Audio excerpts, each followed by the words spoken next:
Bismillahirrahmanirrahim. Assalamualaikum warahmatullahi wabarakatuh. Alhamdulillah. Allahumma salli ala sayyidina Muhammad. Allahumma asli ummata Muhammadin sallallahu alaihi wasallam wa farij an ummati Muhammadin sallallahu alaihi wasallam warham ummata Muhammadin sallallahu alaihi wasallam wa anshur wa ahfaz wa ayyid ahlal watan bil alamin bihaqqi Muhammadin sallallahu alaihi wasallam. Faslun fi syurutil Fatihah. Pasal penjelasan tentang syarat-syarat Al-Fatihah. Jadi Al-Fatihah ini juga termasuk rukun qauli yang ada di dalam sholat. Nah, ketika seseorang membaca Fatihah dalam sholat, maka harus memperhatikan apa saja syaratnya untuk kesahan Al-Fatihahnya. Dan termasuk bagian dari Al-Fatihah adalah basmalah. Ketika membaca Al-Fatihah, tentu dia juga harus membaca basmalah. Ketika tidak membaca, tidak sah dalam mazhab Syafi'i. Syurutul Fatihah asyaratun. Syarat Al-Fatihah ada 10.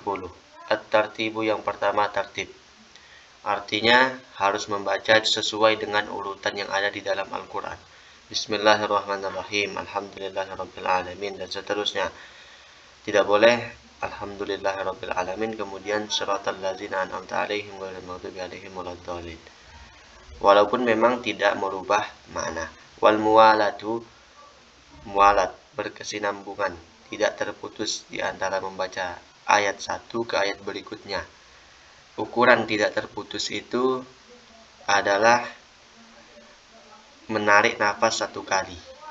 Kalau dia terputus hanya untuk mengambil nafas satu kali, maka tidak termasuk memutus Al-Fatihah. Karena kalau Al-Fatihahnya terputus, maka batal Al-Fatihahnya. Tapi tidak langsung membatalkan sholat. Kalau mualat Al-Fatihahnya terputus, maka harus mengulang baca Al-Fatihah. Nah, ukuran tidak mualat itu lebih dari satu kali nafas. Kalau 2 kali nafas sudah memutus Al-Fatihah. Kemudian juga tidak boleh diselang-selangi ketika membaca Al-Fatihah dengan zikir-zikir ajnabi. Zikir-zikir yang bukan untuk kemaslahatan sholat. Misalkan lagi sedang baca Al-Fatihah, kemudian membaca zikir subhanallah walhamdulillah wa la ilaha illallah dan seterusnya, maka itu memutus bacaan Al-Fatihah. Ada beberapa hal yang tidak memutus bacaan Al-Fatihah. Yang pertama, mengaminkan Al-Fatihah imam. Ketika seseorang sedang membaca Al-Fatihah, kemudian imamnya sudah waladdallin, maka dia mengucapkan amin, nanti langsung saja lanjutkan Al-Fatihah di mana tadi dia selesai. Seperti itu. Kemudian yang kedua, ketika menegur imam, mengingatkan imam. Ketika mengingatkan imam yang lupa akan bacaan ayat, tidak ketemu ujungnya, maka si makmum boleh mengingatkan. Ketika dia mengingatkan, tidak memutus bacaan Al-Fatihahnya yang tadi sedang dia kerjakan. Sebelum Fatihahnya si makmum sempurna, maka nanti tinggal dilanjutkan. Nah, inilah hal-hal yang tidak memutus mualat dalam Al-Fatihah. Wa mura'atu hurufiha, dan harus menjaga huruf-hurufnya. Jadi tidak ketika kalau ngebut cara bacanya sampai hilang satu huruf, nah itu perlu diperhatikan, jangan sampai hilang hurufnya, satu huruf dari bacaan Al-Fatihah itu. Wa mura'atu tasdidatiha, juga harus memperhatikan tasdid Al-Fatihah, di mana tempat tasdidnya. Karena tasdid itu dihitung 2 huruf. Ketika ada satu yang kurang akan merubah makna.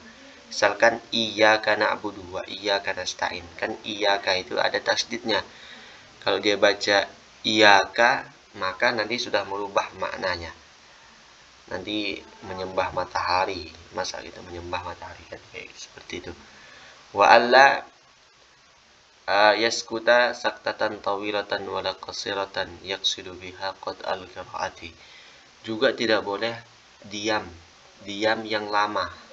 Ketika membaca Al-Fatihah tiba-tiba diam, itu kan memutus mualat, memutus kesinambungan membaca Al-Fatihah. Diam yang lama membatalkan bacaan Al-Fatihahnya, harus diulang.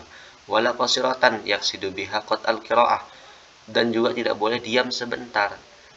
Tapi diam sebentar ini dengan niat dia memutuskan bacaan. Misalkan dia membaca Fatihah bersamaan dengan imam. Karena boleh membaca Fatihah bersamaan dengan imam, walaupun memang yang lebih bagus membacanya setelah Fatihah imam selesai. Tapi dia membaca Fatihah bersamaan dengan imam. Ketika bersamaan kemudian terlintas dalam hatinya, nanti saja setelah imam saya baca Al-Fatihah, sekarang saya putuskan. Nah, itu pun memutuskan Al-Fatihah walaupun sebentar. Nah, wa qira'atu kulli ayatiha wa minha al-basmalah. Nah, ini membaca semua ayatnya di dalam Fatihah, termasuk adalah basmalah seperti yang tadi dijelaskan sebelumnya. Wa adamul lahni al-mukhilli bil makna. Tidak boleh membaca dengan membacaan lahan. Lahan itu artinya bacaan yang bisa merubah makna. Yang misalkan sebelumnya dia membaca yang aslinya an-amta kan, kemudian dia ganti satu baris menjadi an-amti atau an-amtu, maka ini batal Fatihahnya dan tidak sah Al-Fatihahnya. Tapi tidak langsung membatalkan sholat. Ketika batal Fatihah itu tidak langsung membatalkan sholat, kan, tapi dia ulang. Nah, ini perlu diperhatikan membaca Al-Fatihah, huruf-hurufnya juga perlu diperhatikan, jangan sampai merubah maknanya. Wa an takuna halatal qiyami fil fardhi. Kemudian membaca Al-Fatihah harus dalam posisi berdiri bagi sholat fardu. Tentu bagi yang mampu. Ketika tidak mampu, ya posisi gimana dia mampunya. Wa ayyusmi'a nafsahu al-qira'ata. Kemudian dia harus memperdengarkan semua bacaan Al-Fatihah itu di telinganya. Tidak boleh dia qomat kamit atau membaca Al-Fatihah di dalam hati. Harus dia membacanya, memperdengarkan dirinya sendiri tanpa mengganggu orang di sampingnya juga. Wa alla yatakhallalaha dzikrun ajnabiyyun. Nah, ini tidak boleh diselingi, apa bahasa selingnya, dimasuki di salah satu bacaan ayat Al-Fatihah itu dan zikir-zikir ajnabi, zikir-zikir yang bukan kemaslahatan untuk sholat. Nah, itu tadi syarat membaca Al-Fatihah. Kemudian faslun fi tasdidatil Fatihah. Tasdidat di dalam Al-Fatihah di mana saja. Yang ini perlu diperhatikan. Seperti tadi harus menjaga tasdidnya. Sekarang kita lihat di mana tasdid yang ada di surah Al-Fatihah. Tasdidatul Fatihah arba'a asyarata. Tasdidat Al-Fatihah, tasdid yang ada di Al-Fatihah jumlahnya 14. Bismillah fauqal lam, ini satu di atas lamnya Allah. Ar-Rahmani fauqar ra, di atas ra. Di sini ya. Ar-Rahim di atas ra-nya kata-kata Rahim, fauqar ra. Alhamdulillah fauqal lamil jalalah di sini.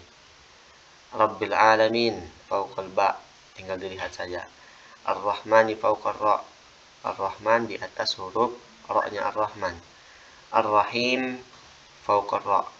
Maliki yaumiddin fauqad dal. Iyyaka na'budu fauqal ya di sini. Wa iyyaka nasta'in fauqal ya. Ini. Ihdinas siratal mustaqim fauqas sad. Sini berarti siratal ladzina fauqal lam. Yang ini. An'amta 'alaihim ghairil maghdubi 'alaihim waladdallin fauqad dad wal lam. Fauqad dad ini dan ini ya, waladdallin. Nah, inilah tasdidat di dalam surah Al-Fatihah. Kemudian faslun fi raf'il yadaini 'inda takbir. Penjelasan tentang mengangkat tangan ketika takbir di mana saja. Yusannu raf'ul yadaini fi arba'ati mawadhi'ah. Disunahkan mengangkat kedua tangan di 4 tempat. Ketika sholat ada tempat yang disunahkan kita mengangkat tangan ketika membaca Allahu Akbar. Di mana saja itu? Nah, ini yang pertama inda takbiratul ihram. Ketika takbiratul ihram yang pertama itu kita sunnah mengangkat tangan.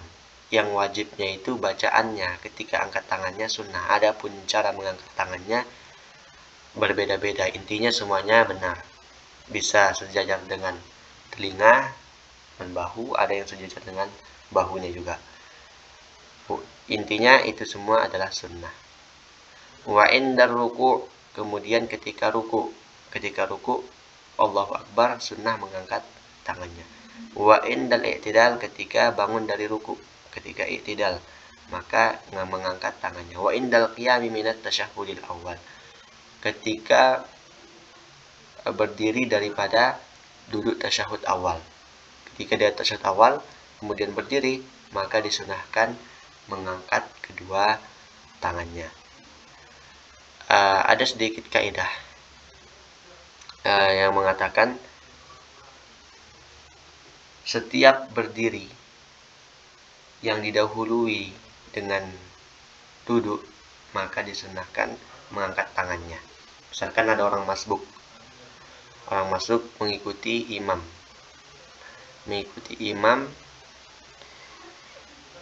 yang sedang membaca tasyahud, maka si makmum ini nanti disunnahkan mengangkat tangannya karena didahului dengan duduk.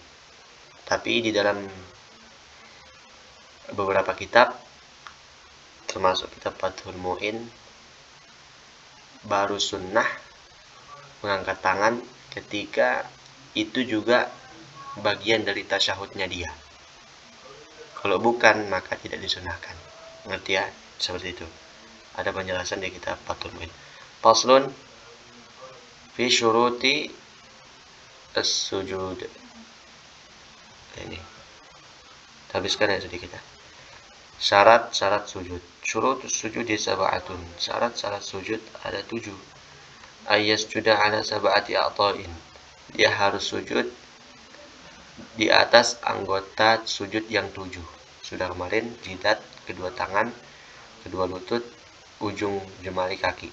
Dan disunahkan ujungnya itu menghadap ke arah kiblat semuanya. Kalau mampu semuanya. Kalau tidak mampu semuanya, tidak harus semuanya. Kemudian ada beberapa yang wajib ditutup, yang wajib kebuka, dan boleh ditutup dan boleh kebuka di dalam anggota sujud yang 7 ini. Yang wajib kebuka adalah jidat. Jidat wajib kebuka. Kalau jidatnya ketutup maka tidak sah. Berbeda dengan mazhab Maliki. Kemudian yang wajib ketutup adalah lututnya. Yang boleh kebuka dan boleh ketutup adalah telapak tangan dan kakinya. Wa antakuna jabhatuhu maksyufatan. Nah ini kan penjelasannya tadi, yaitu jidatnya harus, keningnya itu harus terbuka, tidak boleh tertutup. Kalau ada satu rambut yang menutupi keningnya, bagi laki-laki tetap sah karena ada bagian keningnya yang masih terkena anggota sujud. Kalau perempuan satu rambutnya menutupi keningnya, maka tidak sah. Tidak sahnya bukan karena ada rambut yang menutupi keningnya, akan tetapi karena kelihatan auratnya. Kan auratnya kan itu rambut terlihat. Wattahamulu bira'sihi. Kemudian syaratnya juga adalah membebani kepala ketika sujud. Sekiranya kalau ditaruh kapas maka dia kempes. Wa adamul huwiyi li ghairihi. Tidak boleh sujud dengan niat selain sujud. Misalkan ada anak bayi, dia niatkan mengambil anak bayi sekalian sujud, nah itu tidak boleh. Wa alla yasjuda ala syai'in yataharraku bi harakatihi. Tidak boleh sujud di atas sesuatu yang bergerak dengan di saat dia sholat. Misalkan dia mempunyai selendang, sorban yang panjang, kemudian kalau sujud itu bisa dipakai untuk sujud, padahal itu juga dipakai ketika bergerak dalam sholat, maka ini tidak sah kalau ada sorban yang menutupi keningnya ketika sujud yang bergerak dengan dia saat sholat. Berbeda halnya kalau tidak ikut bergerak, dilepas. Misalkan di tempat sujudnya kotor, kemudian ada tisu di kantongnya, ketika dia mau sujud, dia ambil tisu di kantongnya, kemudian ditaruh di tempat sujudnya, kan sudah terpisah itu. Nah, kemudian dia sujud, sah seperti itu. Kemudian nanti diambil lagi tisunya, ditaruh lagi di kantong. Nah, itu seperti itu sah. Wartifa wa asafirihi ala alihi. Harus bagian belakangnya, bagian bokongnya, bagian pinggulnya itu lebih atas dibandingkan bagian kepalanya. Wa tuma'ninatu fihi. Kemudian harus tuma'ninah di dalam sujud. Nah, sampai sini dulu atau dilanjutkan aja. Khatimatun fi a'dha'is sujudi. Penjelasan tentang anggota-anggota sujud. A'dha'us sujudi sab'atun. Anggota-anggota sujud ada 7. Nah, ini tadi yang sudah jelaskan. Al-jabhatu, kening, wa butunul kafain. Ini perut, telapak tangan. Harus kena, tidak boleh sujud pakai ujung-ujung jari. Mungkin dia takut kedinginan kah atau apa, maka tidak sah. Warukbatani, kedua lutut. Wabutunul asabi'ir rijlain, dan perut, jari-jari kaki. Ini anggota sujud ya. Sampai sini dulu akhirul kalam. Wallahul muwaffiq wal hadi ila sabil rasyad. Assalamualaikum warahmatullahi wabarakatuh.